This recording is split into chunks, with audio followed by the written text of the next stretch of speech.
Hello, everybody, and welcome to part 2 of our discussion on Trust Me, the False Prophet, a Netflix documentary.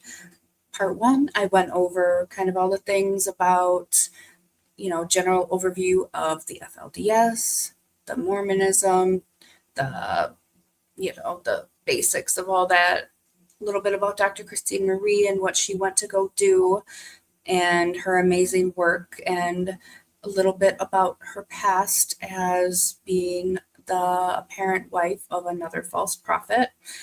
Her story is very significant to this documentary and why she had this mission to essentially take on this undercover, personal mission to help these people. And she did exactly that. Now, I'm going to give a trigger warning because we're going to be talking about children being abused and trafficked, and anybody being abused and trafficked is definitely triggering to some people. So if you find these topics difficult to listen to, please take care. Maybe skip this. Protect your peace. That's what you should always do. I won't be offended if you can't sit through this because some of these topics are hard to listen to. They're hard to talk about, but they're very important because they're very real. And you should always take care of yourself first. And then if you're ever ready, come on back. Anyway, so in the beginning, of course, Christine Marie went to this town in southern Utah and northern Arizona. So Colorado City sits right on the border with Arizona. And it is a FLDS town, Fundamental Latter-day Saints. And they are a very strict version of Mormonism. It's kind of an offshoot, and they follow basically the fundamental laws of Mormonism that Joseph Smith started back in the 1800s. And over time, of course, many religions will evolve with time because morals change and technology changes and we evolve as humans. And, things like polygamy become illegal. And they decide that they want to continue with the whole polygamy movement. And of course, even though plural marriage is illegal, they find ways around it. They do spiritual marriages. They will legally marry one spouse and they will do spiritual marriages, which is all fine. You want to be with more than one person. That's great. That's on you. When it becomes a problem is when it involves children, because children cannot consent. I mean, the age of consent in some places is 15, 16, 17.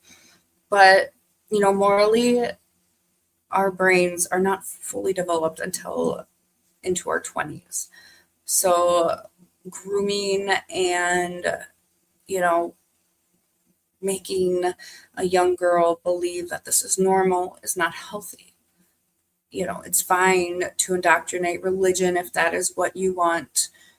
But when it comes to young children doing very adult things like marriage and having babies, it's not right. And that is what Christine Marie wanted to go and handle because, she herself was the supposed wife of a false prophet. She was indoctrinated into a small cult that was, very,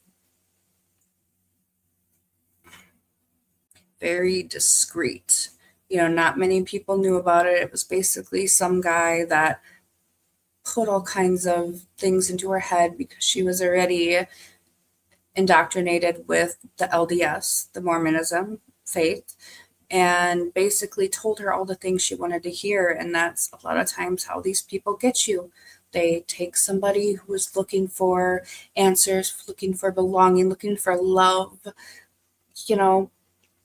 and just put all kinds of crap into your head that sounds great, but they don't stand on it. When that facade falls off, it's a very scary moment.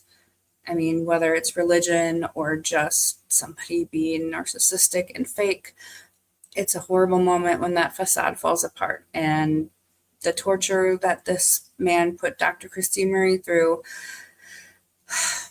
I'm thankful for the fact that she was able to move past that and take that and do the amazing work that she's done for other people. Like, I can't say enough amazing things about this woman because she's just so selfless and she loves everybody. One of her biggest things during this documentary was how heartbroken she was because she knew she was betraying these women that she cared so deeply about. I mean, one of the mom's wives, even one of the babies was named after her. So it was heartbreaking to her when they found out that she essentially betrayed them. They didn't realize at the time it was to save them and protect them from this monster named Sam Bateman. But sometimes in life we have to do things that hurt others, but they're for the greater good. When people are so groomed and indoctrinated into something so deeply immoral, I mean, in some opinions,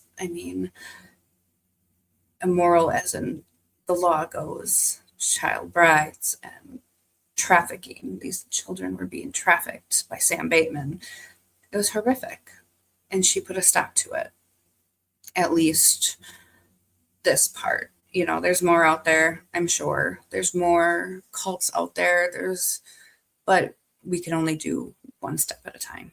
Anyway, moving on. So the more Dr. Christine and her husband Toga got close to Sam Bateman, the more he opened up to them. The more the girls opened up to them, of course, under very close watch of Sam, because he was very controlling of them. He didn't want their secrets spilled unless he was the one to talk about it, because, of course, as I stated in the previous episode, and if you didn't see it, go watch it. It's pretty interesting. But these narcissistic individuals love talking about what they're doing and what they're getting away with, and knows what else he was getting away with. But when he told Christine and Toga that he was essentially having other grown men sleep with these young girls who were just teenagers, he seemed very proud of himself. At the same time, he was like, oh, I was suffering. It was suffering. I was sacrificing my most precious possessions because, I had to go through this suffering for the Heavenly Father, because I had to experience this. And it was just all a bunch of bull crap. Basically, this guy is just a perv and he wants to see what he can get away with, and having young girls sleep with grown adults. And it was just what had unfolded. What he had admitted to was it was just like group sessions where he would be in one bed with one person, and then one of his male followers would be in bed with another person, and there would even be people on video calls, and it was just horrific, And finally, Christine got to this recording and sent it to the police. And, it was pretty infuriating what the police officer said, because she sent it in. It was a confession. Even the girls that were in the car were backing it up on this audio recording. It wasn't a video, it was an audio recording, because she snuck her phone in. And she spoke to Sergeant David Wilkinson, and he had listened to it. And he says, okay, we'll see what we can do about it. And time is going by and going by, and she calls him to follow up. And he basically gives her the answer of, well, it's not illegal to call somebody your wife if they're underage, as long as you don't sleep with them. And this man basically said he only listened to it once. He didn't want to bother himself with it because his heart was soft. Come on, really? He had a soft heart? If he had a soft heart, shouldn't he care about these children? Come on, you know? Like, I was watching this with my boyfriend, and we're looking at each other like, okay, if you can't listen to it, send it to the FBI. And he didn't yet, but she is doing what she's supposed to do and being this rock star that she is and getting more info. And let me tell you, her and Toga had to put on a hell of an act. They had to feed the ego of this frumpy, bumbling wannabe cult leader. He looked, like the kid that was picked last on the playground. I'm sorry, like I said, I was a lot of times that poor kid that got picked last, but this bumbling frumpy dude definitely was. And I think this was kind of his revenge on society. Like, look what I can do. But anyway, they were feeding his ego. Like, oh, this is so wonderful what you are doing, and you are the prophet. And, he had this ridiculous white leather jacket. This leather jacket was like his pride and joy, and he had to look professional and pure all at the same time. And that was kind of hideous, right? And he made a big deal about it, like, I paid $750 for this jacket, and I am a professional, and I am a holy man, and I am so close to the Holy Father because I am the prophet. I am the mouthpiece of God. Well, as time went on, according to Christine Marie, this ridiculous leather jacket was not $750, it was $75. But he wore it all the time for events and everything, and it was pretty funny. And then Toga and Christine would go with them on their nature outings and record him on his dirt bike, kind of half-assing jumps and stuff, and have to like, oh, that was so cool. I was kind of chuckling through it, those parts, because I'm like, these poor people got to gas this guy up so bad to make him believe, and these girls to believe, that they are just head over heels for what he is saying. And it worked. As time went on, it worked. They got more recordings. The girls were very always adamant about, they're so lucky. They're so blessed. They're the luckiest women in the world because they are married to the mouthpiece of God, and they get to bear his children, and it's wonderful. And let me tell you, Sam was very cautious that he did not impregnate the young girls. He only impregnated the ones that were of age, which, at least, from his standpoint, he wasn't dumb enough to do that, but he was still abusing them. And a lot of these sessions that he admitted to, the whole point of them was to teach the young girls how to please the prophet. As ridiculous as that sounds, Christine did ask at one point, how did you learn about the birds and the bees? Because, historically, LDS, they're very modest. They dress modestly, they act modestly. Sexuality is not really always a thing that they are, out there about, especially the fundamentalists, the FLDS. They dress, their buttons are up to their neck, top of their chin, and their dresses are down to their ankles, and they don't talk about sex openly. with their moms. And she asked, how did you learn about that? She goes, they're like, Sam taught us everything. He made it such a holy experience, and it wasn't dirty or gross. It was so pure. And you're just sitting there like, oh my God, this frumpy dude who has all these young, groomed, indoctrinated girls thinking that he is the end all be all. He's teaching them about the birds and the bees. I can't even imagine. And they don't get to learn about it like a lot of us other do, like off the internet. I'm a late 80s, 90s child. Internet was kind of racy. Still is, but we'd sneak in late at night when mom and dad were sleeping. Anyway, let's not admit that. But he would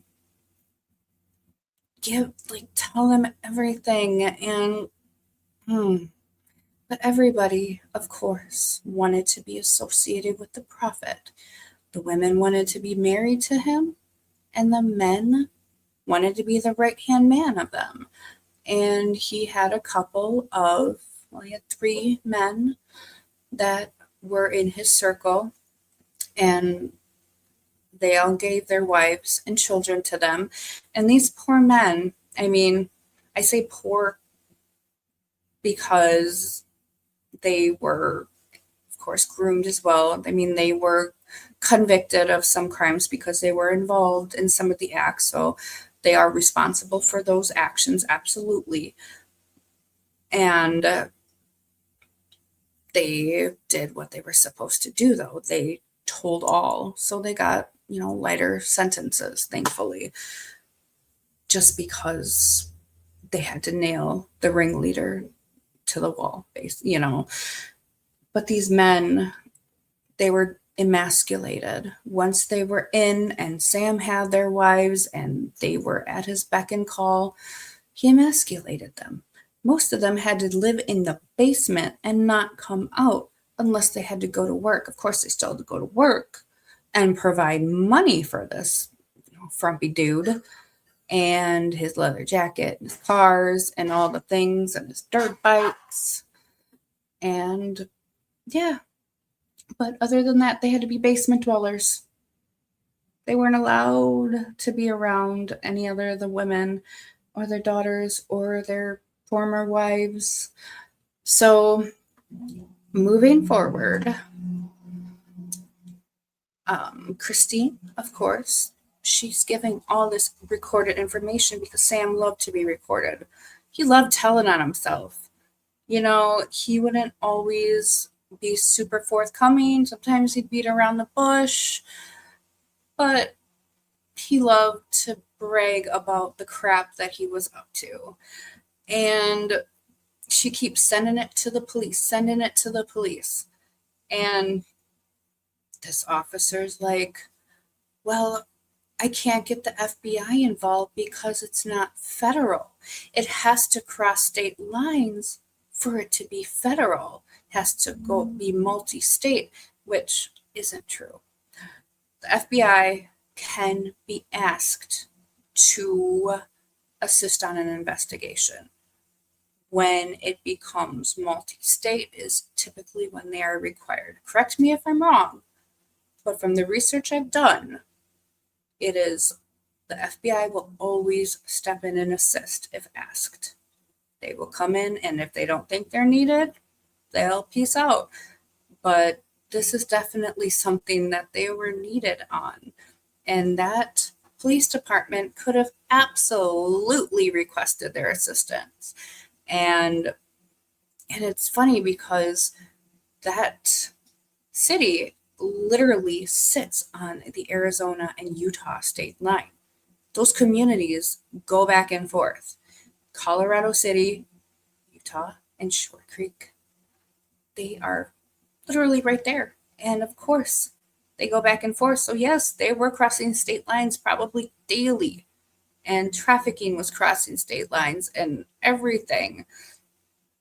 So it could have gone federal from the jump. But this police officer, Sergeant Wilkinson, had a soft heart and didn't want to be bothered with it. Lord.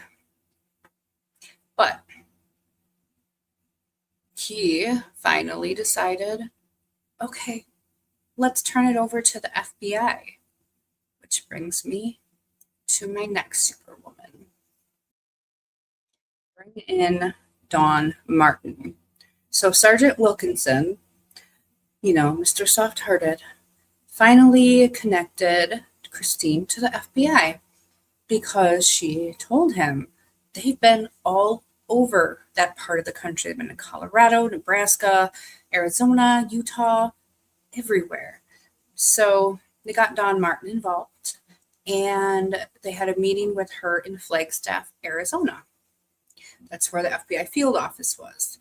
And Christine presented her case to Dawn. And Dawn's response was, why did you not get us involved sooner? Now, Dawn was a veteran of the FBI. She said 18 years, and 10 years prior, she handled child sex crimes. And there was definitely child trafficking going on in this case. So Dawn got involved, looked at all of Christine's documentation, all of the recordings she so amazingly took, and was like, yeah, we have a case here and we are going to keep working on it. Thankfully, we will need more evidence, but what we have thus far is solid. So Christine decided, she is going to continue on getting close to these people. And one of the mothers, her name's Julia, she was the mom of several of Sam's wives, even the underage ones too. And she was very bothered by what was going on because this stuff was so morally wrong to her. Rightfully so. Her children were being taken by this monster. And she was hoping that she would be able to raise her babies until they were 18, at least. And some of them were underage and they were moving in with Sam. And she was hurt by this. So she would go over to Christine's house on and off with her 1-year-old son and just kind of putz around in her yard and feed the animals. And she would just find reasons to go there to get closer to Christine. And Christine's like, I think she wants to talk to me. I think she wants to give me some information. And she did. And she confessed to Christine what was going on. And with that, Christine and Dawn would have Julia help them. The problem was with Julia, she was terrified. She was the wife of Moroni, one of Sam's right-hand men that was forced to be a basement dweller and emasculated, unfortunately. And, she could only speak to Moroni about certain things, of course, because he had to follow Sam and she had to follow her husband. She was not one of the wives that Sam took, in my opinion. She was older and he didn't really have as much use for her because she was probably getting close to being done with her childbearing years. She was probably in her 40s and, most women can't reproduce much past their mid-40s. Some a little bit longer, some a little bit shorter, but, average. And she was working with Julia and Dawn. And Christine were all in cahoots together. And unfortunately, Julia admitted that she was part of these sexual encounters that Sam had put on, and she was horrified by that because it was in her opinion, due to her religious belief, she was going to go to hell for that. She was going straight to hell and her soul was damned. And it's very sad to me because, she was just doing what she thought was right, following this prophet, false prophet, but who she, following her husband's lead and following Sam's lead and trying to stay close to her children because, as a mom, we want to do everything we can for our children. And even if things get questionable, when you're groomed like that in this environment, you're taught not to question your husband and you're taught not to question the prophet. And this man who was pretending to be this prophet was telling them to do things, and she was like, doesn't feel right, but okay. And she knew moving forward it was horrible. And she poured her guts out to Dawn and Christine and essentially helped this whole thing go down. So as time goes on, recording more evidence, Sam's still singing like a canary.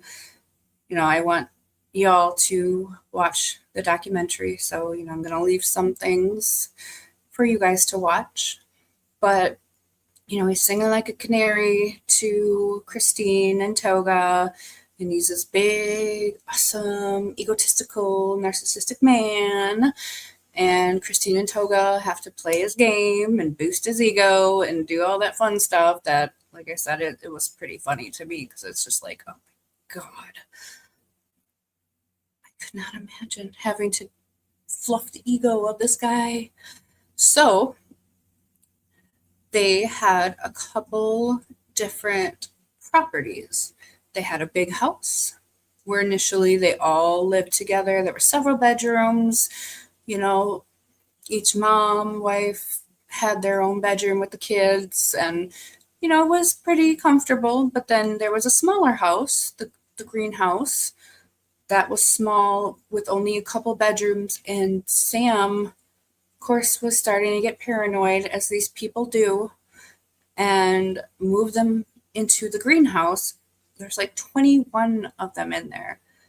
And rather than them all having their own rooms, Sam had them all him and the wives all in one room, put two beds together and made them all sleep on this big makeshift bed so he could have control. As they start getting paranoid, their control issues start going crazy, and they got to keep everybody close and on lockdown, basically. One of his wives, Naomi, who they refer to as Gnome, she's a pretty big character in this whole thing. She was very indoctrinated in this whole thing throughout this documentary. And she was very resistant from what they said in the beginning.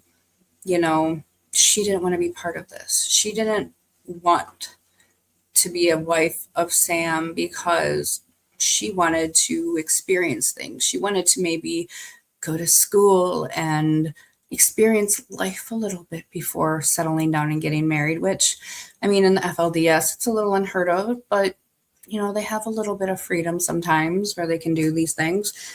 But marrying the prophet, you can't pass that up. You have to do that.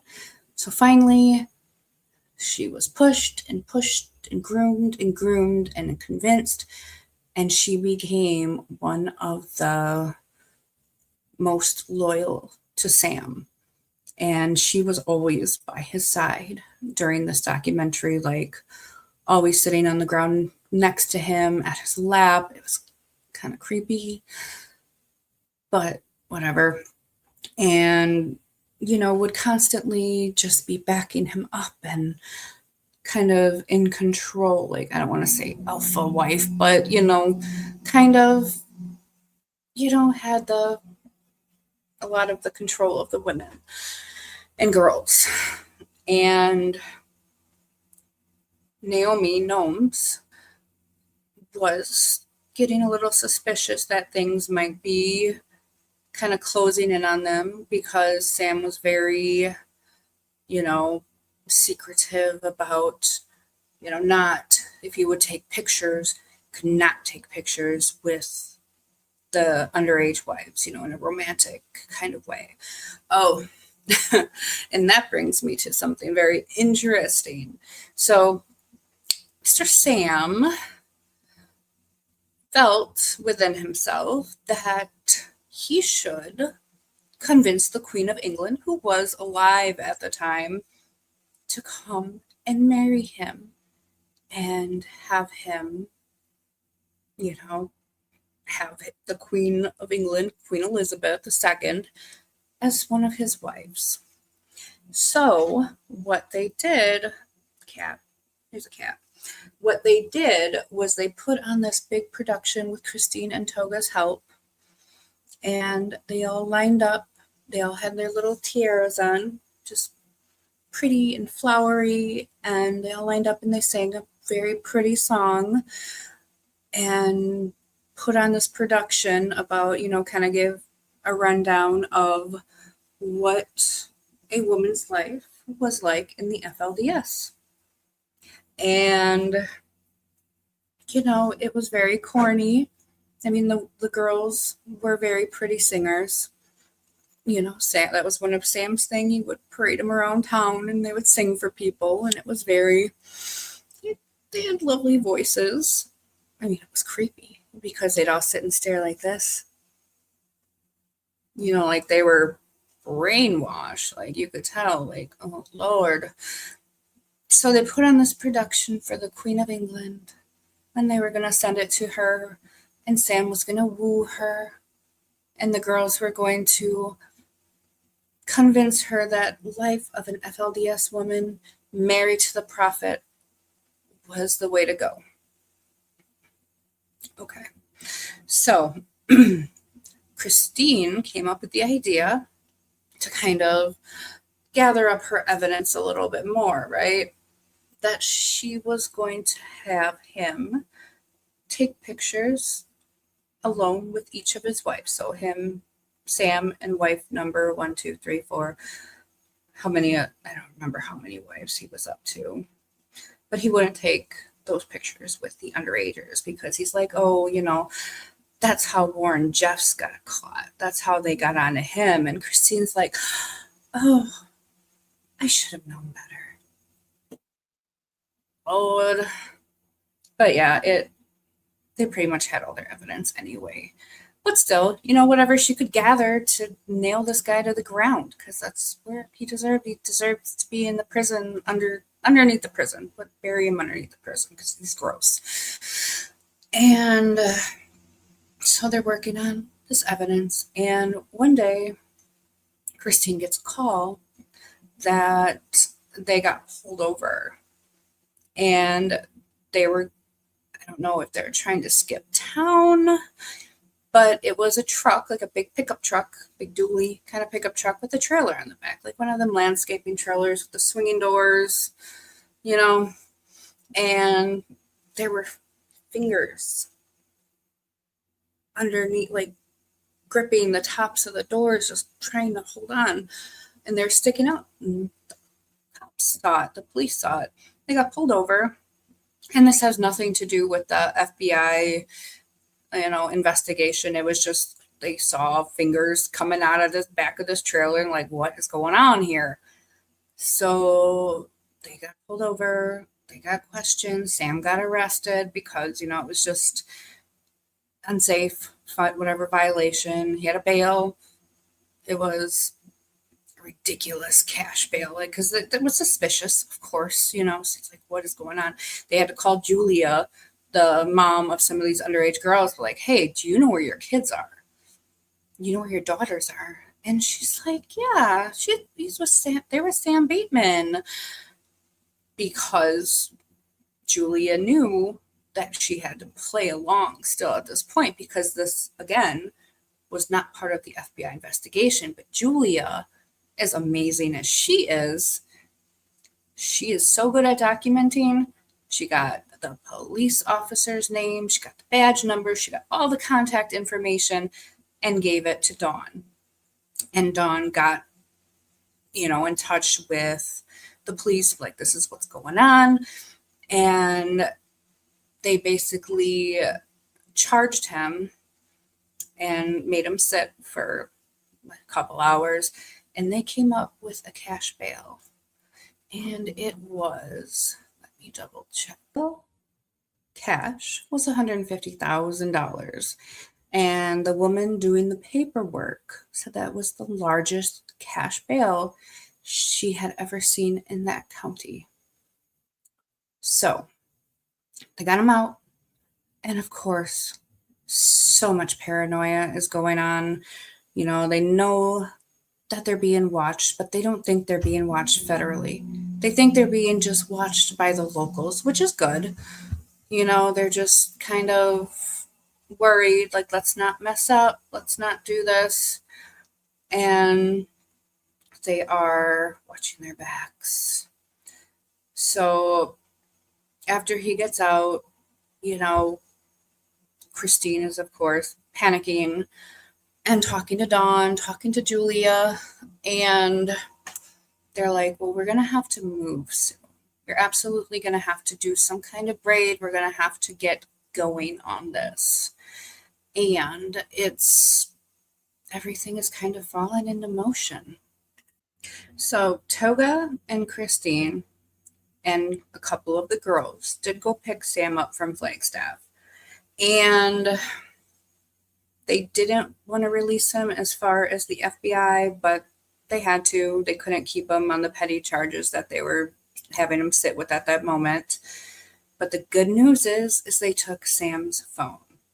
And according to Christine, that the second that Sam got in their car, he started committing crimes right away as far as obstruction of justice. And he was conspiring to figure out how he could factory reset his phone from home. He could do it remotely. They communicated a lot. Him and the girls communicated a lot on the Signal app, which is kind of like one of them encrypted, messaging apps where, hopefully nobody can dig into it. But, there's always a way. There's always going to be a way to get your stuff if you're not doing something legal.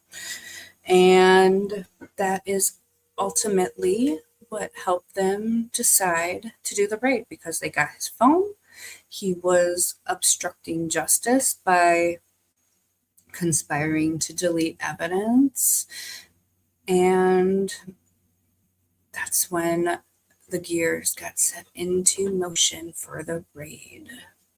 So they get Sam and the two girls, Gnomes, and one of the other wives that they brought with them back to the hotel in Flagstaff. And picture this. There are like 20 some women and girls just rushing, crammed into this little hotel room, rushing Sam and crying and just blubbering and freaking out because their king is back after he was arrested. Now, with these cult types and prophets, mind you, being prosecuted is actually a plus, because that shows how much of a prophet they really are. When people are going against them for their religion, they're martyrs. They want to be a martyr. That's just like holy. Not holy something. Like, look at how holy I am. I'm a martyr. I'm being prosecuted for my beliefs. Yeah. It's gross, but it's how it is. So these girls are rushing and crying. I feel so bad. I mean, I do, but I don't. Like, They were groomed, indoctrinated, all the things. A lot of them, thankfully, once this is said and done, break away from it. But this moment's just like, why? This frumpy little guy, you're kissing on him and worshiping him, and okay. I mean, that's fine and dandy. Anyway, so again, they have his phone. He's obstructing by tampering with evidence. He already deleted his Signal account like the second he got in the car. You know, he's tampering, and that is federal. So, Dawn, Superwoman, Dawn, Christine, and the FBI can finally put their hard work into motion. So, this raid that the FBI was planning was going to involve like 50 agents from all different states. So, Christine and Toga decided to help them out a little bit.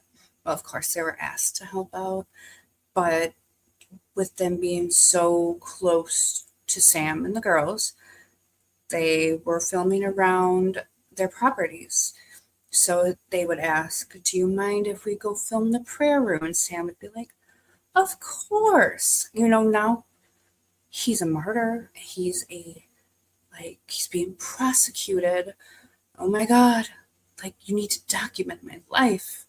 Look at this beautiful place that we're living. So yes, film everything.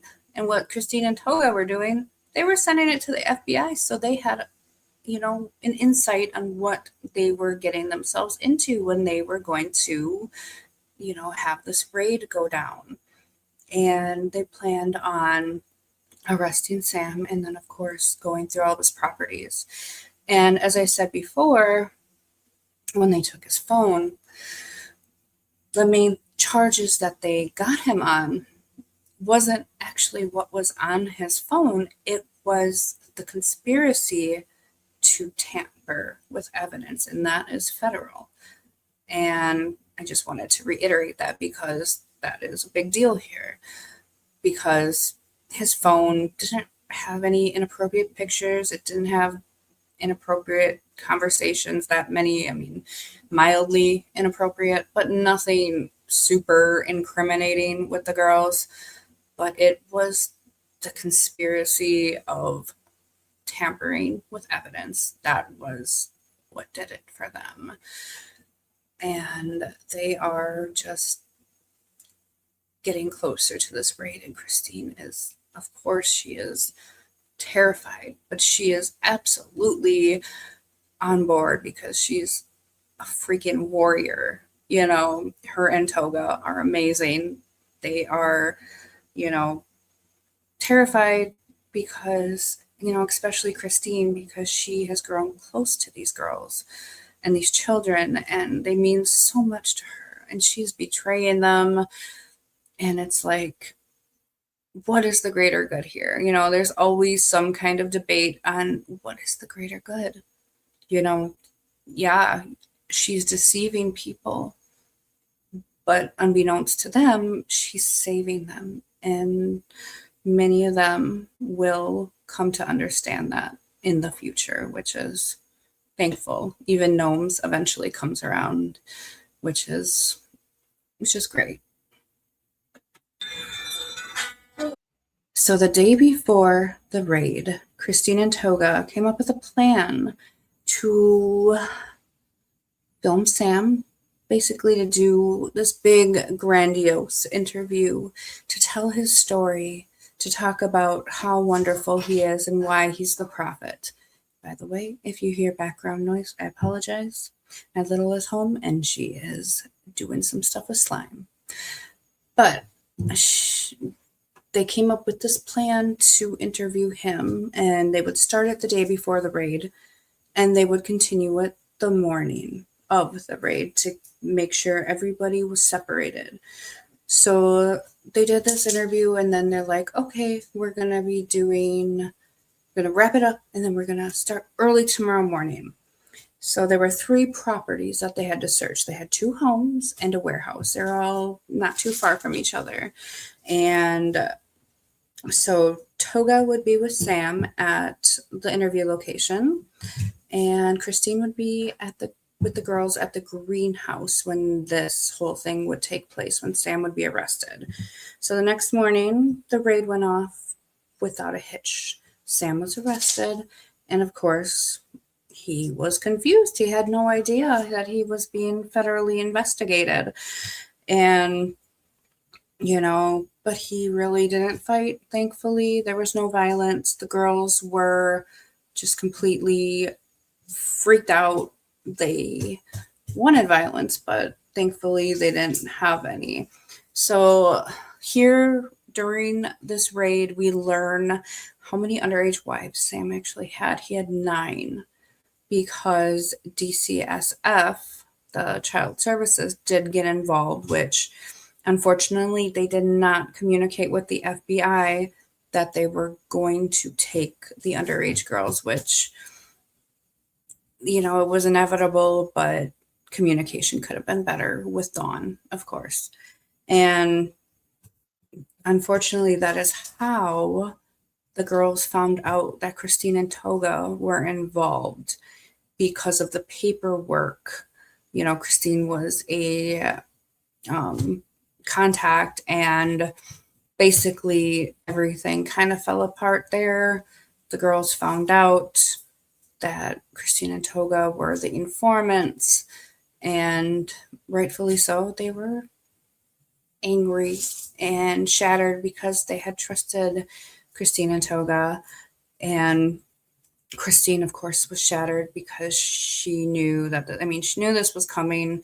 She just was hoping that it wouldn't happen so quickly. But, the girls were, the adult girls and women were free to go, essentially. And then the underagers were sent to group homes. And there was a time where the underage girls did run away, some of them, and they ended up going with gnomes.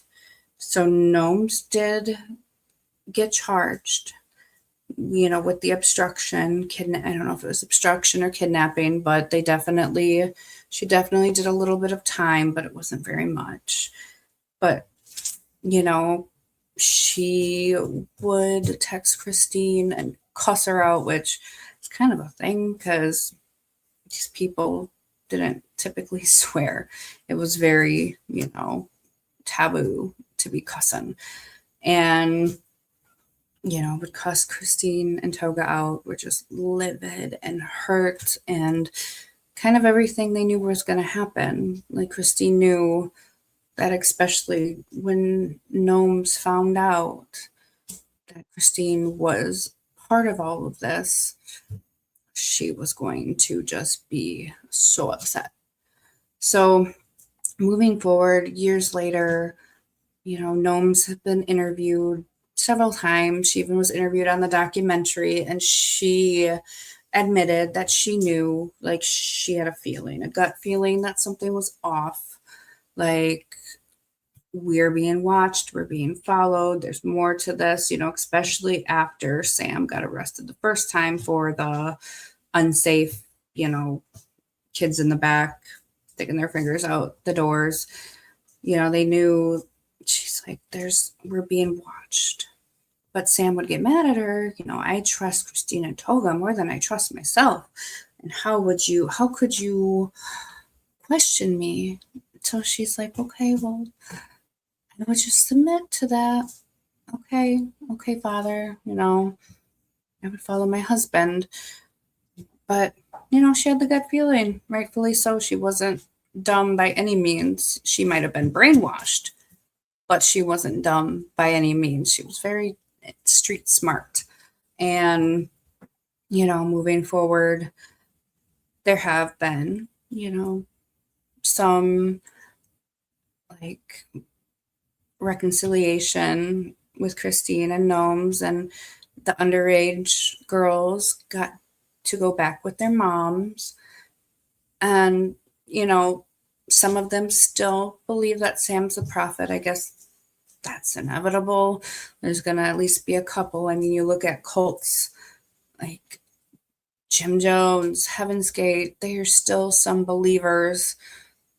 There's not many. They're on fringe, but there's still some believers. Heaven's Gate still has a website with the original logo, which is wild to me, but it's still upkept. It's still a thing. There's gonna be people for every wild culty situation. It's inevitable. So, I hope, got some good tidbits off this review of this documentary. I didn't give all the secrets away, but, I gave a general overview, and I hope you'll go and watch it. It's really good. It's really important. These offshoot religious groups are definitely in existence, and this was just one of them. And Christine Marie and Toga and everybody involved with this documentary and this, undercover kind of mission that she took on, they can be thanked for hopefully saving these young girls, at least somewhat. I know Gnomes is in therapy, definitely. She's pretty sure she's going through a lot of intensive therapy. She was very resistant to it at first, of course, but, she's understanding that what she went through was not unlike what a lot of young girls and women go through in these environments with these religious groups and this brainwashing and this grooming, and it's so sad. But hopefully this documentary will help some people. Hopefully it will inspire some people. Christine has absolutely inspired me in a lot of ways. I'm going to school for forensic psychology, and one of my special interests is cults, cult psychology, and seeing her do the work that she's done has absolutely made me, give me a little extra oomph to want to do more with it. And I'm glad I watched it. I'm glad I got to share it with you.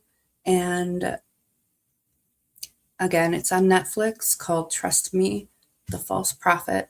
And, I'm going to go do some follow-up research on some other podcasts and, maybe come up with some bonus info. There's some pretty entertaining things that Christine talks about, like the more lighthearted stuff. Like I said, her and Toga were just having to boost this man's ego, and they can laugh about it now because it was so ridiculous. And there's just a lot of follow-up, and especially with the girls. So I will dive into that at some point, but I'm glad I got to wrap this up so I can, as much as I loved it, I can't wait to move on and do other things. Please don't forget to like this video, subscribe to my channel, hit that notification bell so you can be notified when I drop another video or go live, which someday I'll do, hopefully. And yeah, I hope to see you next time. Again, go watch my first one. Go watch my West Memphis 3 video. I will see you all around.